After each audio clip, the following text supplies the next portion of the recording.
Հայ-թուրքական հարաբերությունները դժվար էլ կարգավորվեն, բայց գործընթացը շատ վտանգավոր է ու շատ նվաստացուցիչ։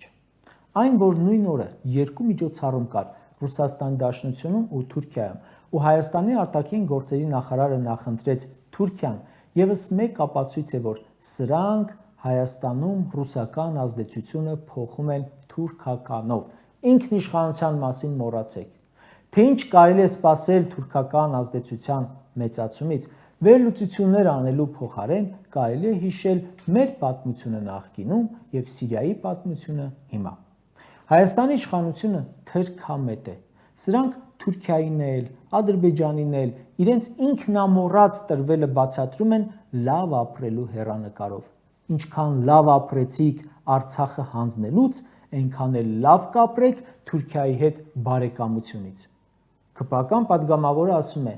եթե սատանայի հետ համագործակցությունը բխում է Հայաստանի Հանրապետության շահերից, պետք է քննարկենք այդ համագործակցության հնարավորությունը։